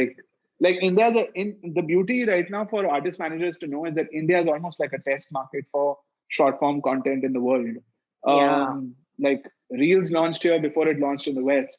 Shorts Correct. on YouTube is launched here before it's launched in the US. Yeah. So all platforms are looking at India as a very crucial market, and it's a good place to be with your talent in terms of from a social point of view. Um, from a otherwise point of view, I mean, just if you want to be in the music business, you should probably subscribe to some of the music journals that exist. There's Rediff. There's Rediff, meaning not Rediff. Yeah. It's Even I was just like, Redef. hey, isn't that a Um, defunct no, website? there's a guy who basically aggregates the best articles and sends you an email literally every day. Oh wow. So Okay. it's called Redef. Okay. If you're into hip hop, there are a bunch of them which I don't follow personally, but they exist. Okay. If you're into like websites like Music Business Worldwide, if you're interested Yeah. in Yeah. knowing what large companies or what artists are doing internationally on a large scale, is definitely something to do. The best way to get to know about things is actually if you want to follow an artist or if you want to Mm. follow the journey of what somebody is doing digitally, either follow them on social media or actually set up Google alerts to actually get alerts for those artists with those Yeah. keywords. And you get an email once a day or multiple times a day, depending on how you schedule it. Mm. Um, and use the keyword, and it gives you a lot of data that way. Mm. So that, and I mean, just be open to trying new things. Yeah. It doesn't matter today. In fact, that's the beauty of where social media is going. They don't Correct. care. The new platforms, the social media platforms don't care that you have 20,000 followers or 30,000 followers.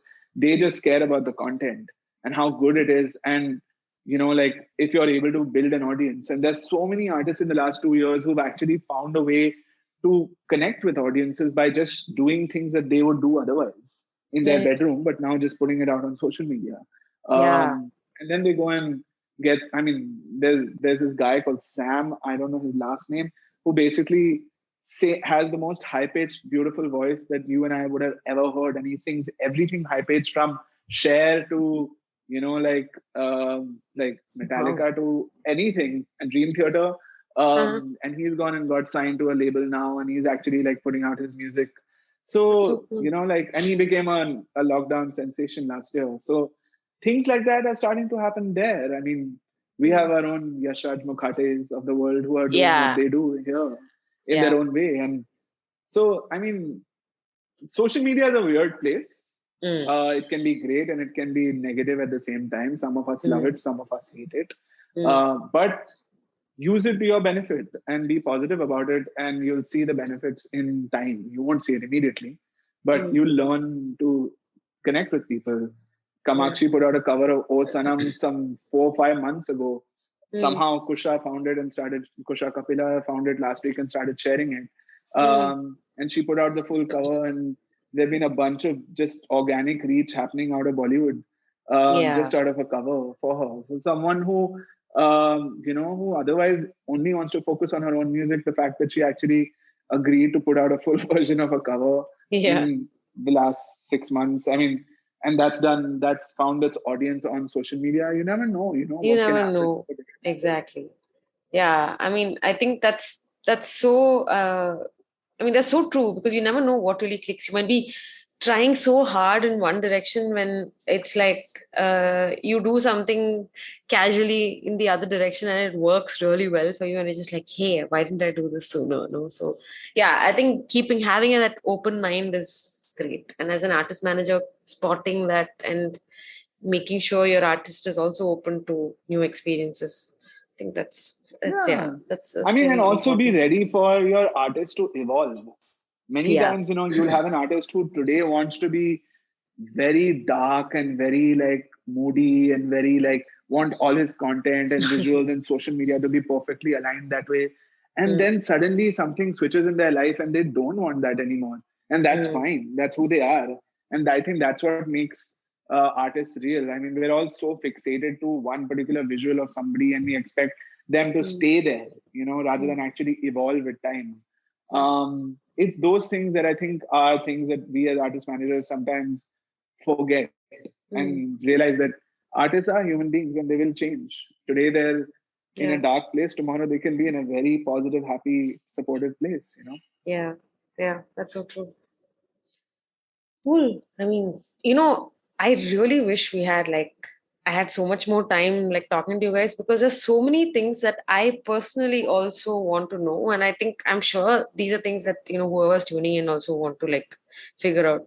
But I think we're moving towards the end of our session. And I just wanted to ask you, I'll start with you, Yama. Like, what do you think, what makes Big Bad Wolf tick as an artist management firm?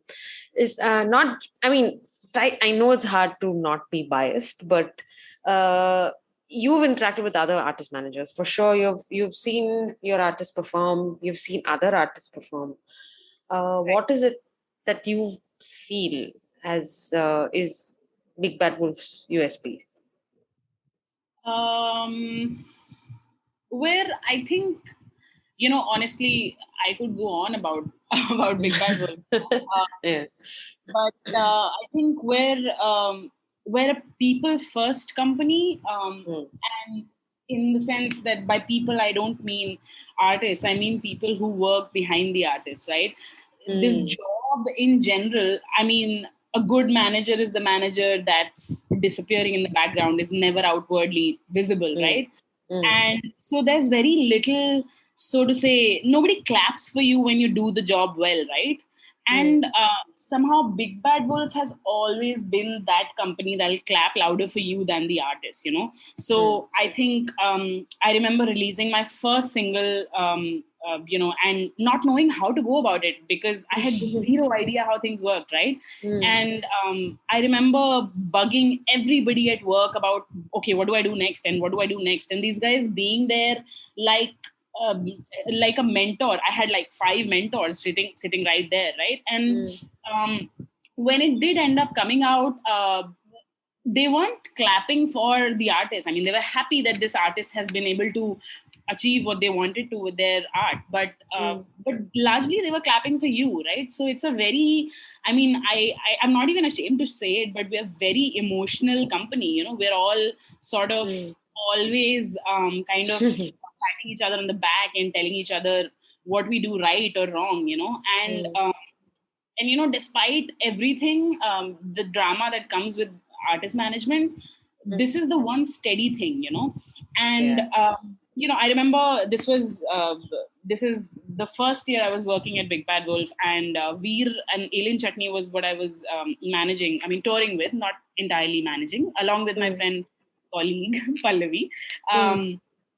And Dhruv called me, and I was like, so I just got a call at this late hour. I don't know, do I have to do this kind of a thing? Mm, And he was mm, like, listen, man, you need to be the person that if XYZ artist loses their credit card, you're the first person they call. You're the person they call before they call the police, So you're going to be that person. And if you're okay with it, only then sort of tread lightly into this whole realm. Otherwise, it's really going to, break you away, and and all of these, our existence is very sort of full of these anecdotes and one liners, and I keep making fun of it, but honestly that's what keeps me going. The fact that there is this team of 10 people who's just sitting and making sure that you're doing okay.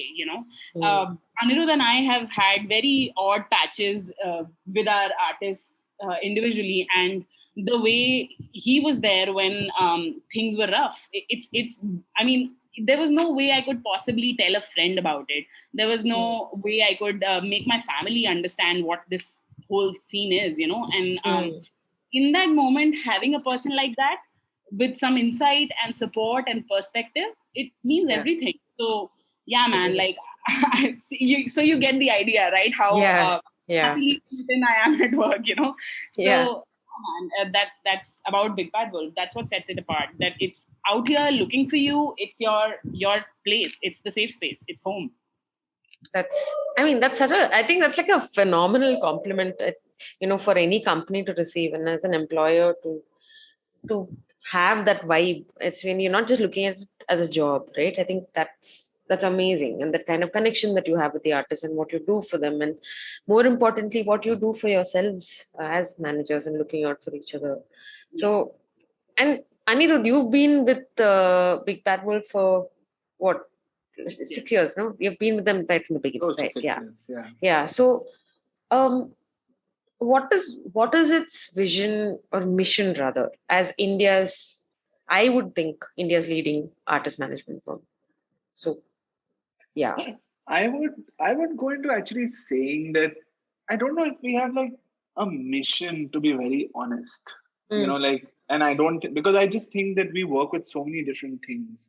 I think our overall mission as a talent agency has always been, or as an artist management agency, if you were to call it that, is to actually impact lives in whatever way we can. And make a change and make ourselves felt valued within the system. Dhruv's always been super supportive of anyone coming at him with any idea. It could be as radical an idea or could be as mundane an idea. He's always there to listen to you, to hear you out, from everything from, hey, should we be doing this in this COVID environment, to, what do you want to do with a situation that's not normal, to something as stupid as your personal life. I think we've sort of grown as a business in the last 3-4 years very sizably from a small team of 6 or 7 of us to actually grow to 23, 24 people that we are now. It's grown to a point where our overall mission, like I said, is and should be and would be, like any talent agency, is to impact the lives of the artists first and foremost, and in whatever way that means for that particular artist. For some artists, it's about, I need my year booked out. That's a priority, and I want to be doing good projects, and I want to secure myself. For some artists, it's like, I want to take time to find myself to get there. And we don't have that this is the only way you can function, sort of a way of working with people. And that's who we are. And that's what I think has shaped us as a business and as a team of crazies, as I call it, because everyone within the business has their own bunch of perspectives, their own bunch of egos, their own bunch of opinions. And there is no right or wrong in this situation. It's about, presenting it in the best way possible to the world and being there behind the scenes. We're not going to be the people in the front. We are the front to the client, but we're never the ones on stage, getting a shout out. We're not the people expecting to, be like adulated by fans. That's not who we are. We're the people who actually help make a lot of that happen and put on smiles on people's faces. For me, personally, I think the biggest thing we did was in 2019, at the end of everything, we did a show in Delhi with Prateek. where we had 9,000, close to 9,000 people actually show up in the cold winter, right at the peak of the CAA stuff going on in India. And Yeah. just to see people smiling and having Yeah. such a lovely time and Yeah. just singing along to every single song, I think for us, I think those are moments that I think we cherish for whatever we do, and Yeah. that's what defines who we are and what we do. Making sure that everybody that left with a smile on their face. I know. And in whatever way that is, it could be as simple as I got a photo with Pratik to have as simple that, hey, I got to watch my favorite artist live. Yeah. So things like that I think are things that actually make us equally excited about what we do and who we are. Like Yama said, I mean, Dhruv's always been the first one to say, I stand behind my people before I stand behind anybody else, and I'll Yeah. back my people to the hilt, and that's who we are, first and foremost. Because yes, we exist because of the artist, but we also exist because we want to exist. Yeah. And that's something that I think in the last few years, a lot of us have actually realized that, and sort of like we're sort of like figuring that out for ourselves. We're a company that's evolved from being like just exposed to like two or three things to actually now having a very wide range of interests around the business and across the business. And the fact then the basis stays the same, like, are we having a good time? Are we enjoying ourselves? Are we excited to go to work every day? I mean, those are the things that actually like put a smile on Matter. Dhruv's face and put a smile on our face, like about what we do and how we operate as a team and as a collective. Yeah. I mean, I think that says so much about the. I mean, I don't want to call it a company because it just feels so like, cold when I say company. It's like, Yeah.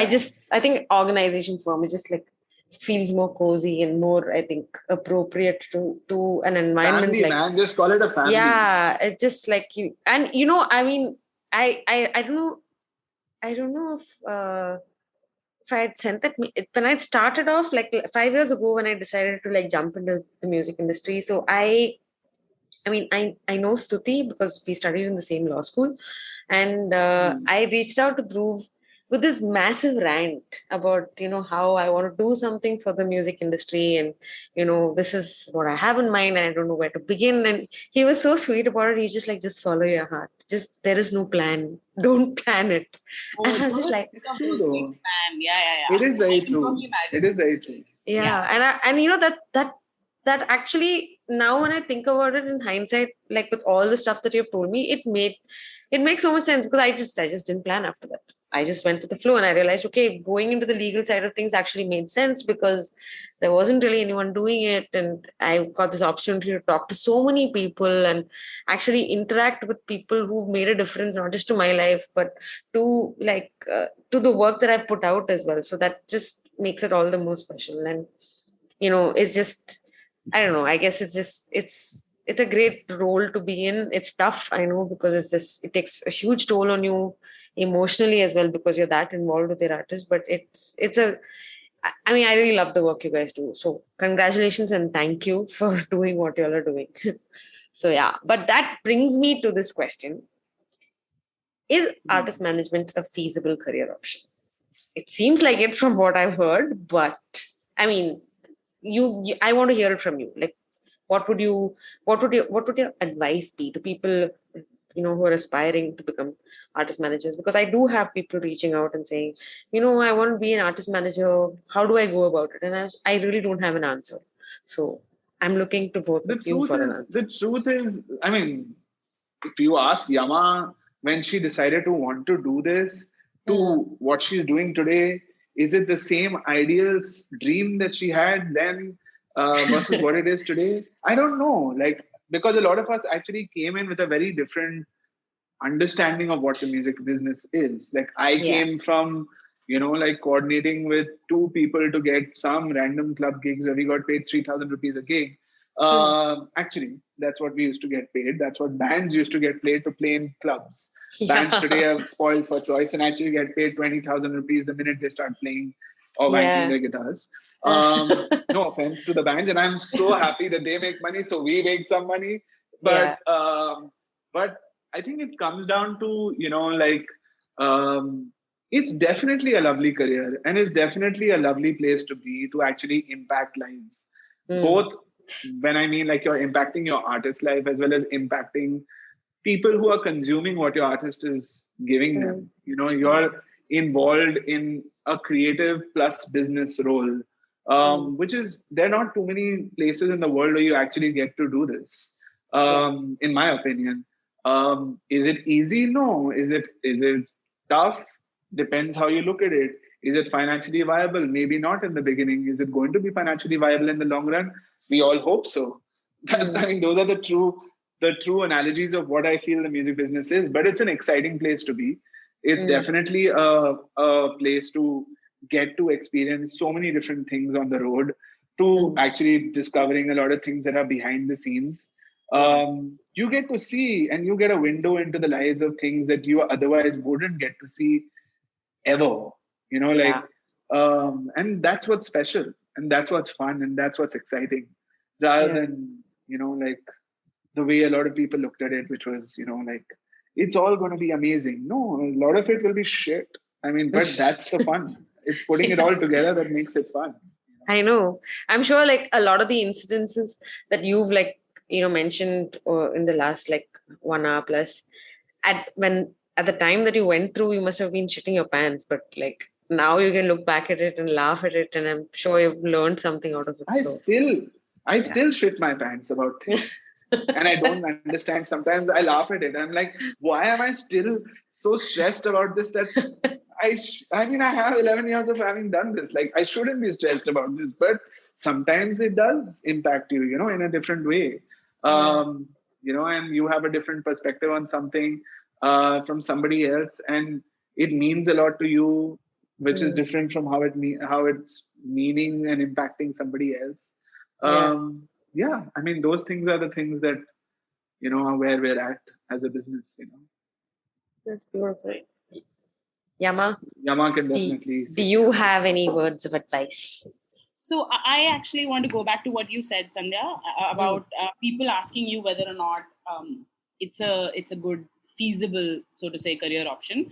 I Yeah. think it boils down to literally one thing for me. If the people who ask you these questions, are they asking a thing because they're fans of a certain artist, or do they actually have some skill?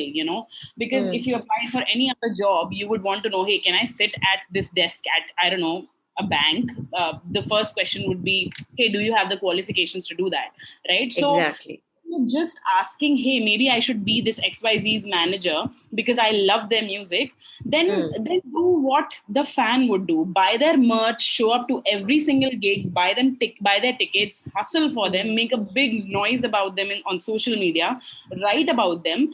Whatever field you're in, you can still contribute to the band's career in small, I mean, it's indie music we're talking about, right?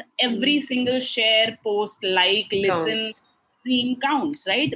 If you Yeah. bought a t-shirt, that counts because the money goes back to the artist, right? So Yeah. in those things, I think if you're looking at it as a fan, then the first thing you should do is do all the other things. Be a good fan first, and if Mm. you're actually qualified to do these things, then yeah, then think about exactly, if you are a people person, if you like networking, if you're emotionally stable to actually understand different opinions and be criticized and all of that, because Mm. it takes a toll on you. It's not a joke, Yeah. like, Yeah. it's so if you're sure of all these things, then sure, like, I mean, trying out this thing as a career option is phenomenal. Like, it's amazing. Every single day is new and great Yeah. in its own way. So Yeah. then it's fine. But yeah, I think there's this basic filtering that needs to be done, and Yeah. hard questions to be asked before you pick this as a career. And I mean, this is more in terms of like from a very practical perspective. Like if like you so now if someone ticks on all these points, right? And they want to like initiate a career, how do they make that first step? Like is it approach the band directly, or is if they have a band in mind, or is there uh I mean, from as far as I know, there's been like Big Bad Wolf has like been around for the longest time and done the best kind of work, and it's not as easy as just applying, right? You need to have like space to taken a new artist manager, have artists to like kind of allocate to the person as well. So I guess it's easier to start off with a band that you follow and that you've done all this groundwork for, and maybe you've become friends with the band and they've reached like a stage where they're looking for a manager, and then you want to take that first step of getting into artist management. Does that make sense? That is one route of things. The other thing is more research. Why don't you look at how many agencies have popped up? Management agencies have popped up in the past few years itself, right? So research who is sort of being managed by whom, and if you think that there's something you can add, then apply to that agency, because that itself gives you a very broad idea of the culture in itself of the industry, right? So just approaching an artist, I mean, that's obviously one option. The other way to look at it is already existing agencies, I think. Yeah. Okay, thank you. I can't thank you both enough for the amount you've shared today, because honestly, the purpose of this podcast was precisely this, that like we don't have any information on the music industry in India. And even if we do, it's kind of like half-baked. We probably get it through like a few articles, written in newspapers. There's no like one consolidated place that people can go. And artist management is one topic that almost everyone voted for. So I'd done like a little poll on, what topic do I cover? And artist management came like it won like by a fairly significant margin. So then I realized there's barely anyone talking about how artist management runs in India, and I really honestly couldn't think of anyone better. So thank you so much for spending time with me on a Sunday evening and sharing all your experiences and whatever you've learned in these years of your careers. So, and I hope to see and meet both of you in person sometime soon. And we should like catch up and just share more gossipy stories and fun anecdotes of what you guys, experienced. I think, so yeah. And if anyone wants to reach out to you for, can I, put them in touch with you? Is that okay? Can I share your email address in the description? Yeah. Perfect. All right. So yeah, thank you. And I, have a great Sunday and have a great rest of the week. I'll speak to you guys soon. Take care. And thank you everyone for tuning in. I hope you all enjoyed today's session. If you do need more information on Big Bad Wolf, you'll find more details in the description below. So thank you so much and have a great evening.